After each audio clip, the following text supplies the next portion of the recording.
Margot Robbie and Jacob Elordi have been cast in Emerald Fennell's Wuthering Heights adaptation. That whole sentence felt like a Mad Libs exercise. So, it's going to be Emerald Fennell's upcoming adaptation of the iconic novel, and they're going to be playing Catherine and Heathcliff, respectively. So they already have a connection with Fennell. Robbie has produced both of Fennell's films, and Elordi was in Fennell's last film, right? So this is kind of a bringing some of the band back together in a sense. So if you don't know about this story, so Wuthering Heights is an 1847 novel by Emily Bronte, her only novel. She's the sister of, I forget her name, but the author of Jane Eyre.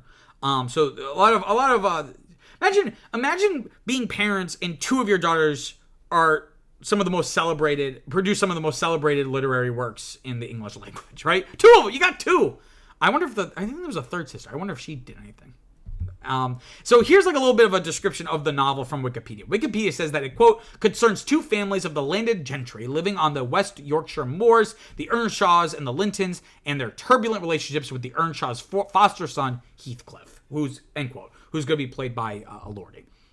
The novel is influenced by Romanticism and Gothic fiction. It's considered one of the greatest English language novels ever written, and it was controversial at the time for its content. So it depicted domestic abuse, both physical and emotional, as well as challenged Victorian morality and religion and the class system. So it's really cool to kind of see some of these critiques being made in the novel. But it's like a almost 200-year-old novel at this point. And there have been several film adaptations. I mean, the most famous is William Wyler's 1939 version, starring Laurence Olivier and Merle Oberon. Fun fact about Merle Oberon is she is the first actress of Asian descent to win an Academy Award. But she was not. She hid the fact that her grandfather or father was Asian because she's biracial, so she can kind of pass as white. So when Michelle Yeoh was going to win, people were saying, oh, she's the first Asian woman, and everyone was like, technically, Merle Oberon was, but because the industry was so racist, she had to pretend she was just full white. So a little bit of background about Emerald Fennell. So I don't know if controversial is the right word, but polarizing, right? So she's an English actress and writer and filmmaker, and she has written and directed two major films, Promising Young Woman, and then last year, Saltburn. And again, these are very polarizing films, especially the latter.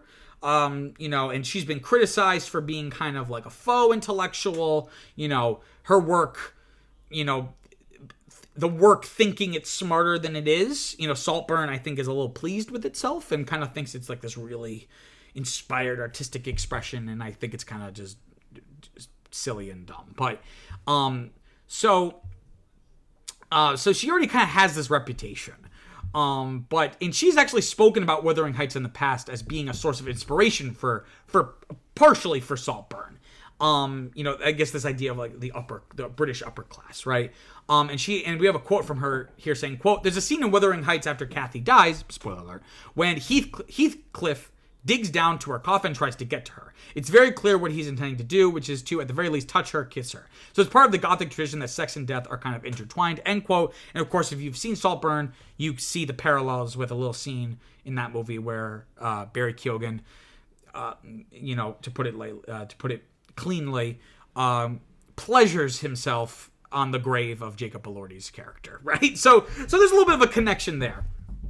And when the idea of her adapting this novel, people were already a little concerned because, people were wondering if she would be able to handle such a complex and nuanced story with the attention that it cares for, right? This is not a love story in a sense. It's a very psychologically complex and complicated set of characters. And her films, again, a lot of people have complained of being kind of shallow. And I keep saying some people, I'm saying it. At least I haven't seen Promising Young Woman, but Saltburn I felt very shallow. Like it kind of felt like baby's first critique of class, right? And so people are already concerned about that. And then there's also this added element, specifically with Elordi's casting, because something that most of the films have not captured, except for one 2011 adaptation, Heathcliff is meant to be descended from the Romani people. who are typically have darker hair, dark eyes, and dark skin. And that's how he's described in the book, having dark hair, dark eyes, and dark skin. Almost to the point of being black or African. And apart from this 2011 adaptation that actually cast a black actor, usually he is cast as just like a white guy. Even though in the script they do mention that he's like darker, even though like Laurence Olivier is not any darker than anyone else in the movie, right? And I have a quote here from someone on Twitter, &Delorians, who said, quote, Heathcliff is described as a dark-skinned brown man in the book, and a major plot point is that he was subjected to racist abuse by his adopted family. But yeah, sure, Jacob Elordi is perfect, end quote.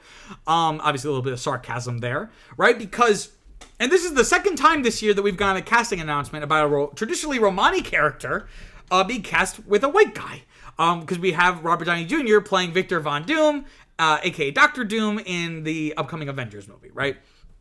So a lot of people are, if not upset, just at least disappointed at this, the whitewashing, again, of one of English literature's few prominent people of color, right? Because ultimately, not,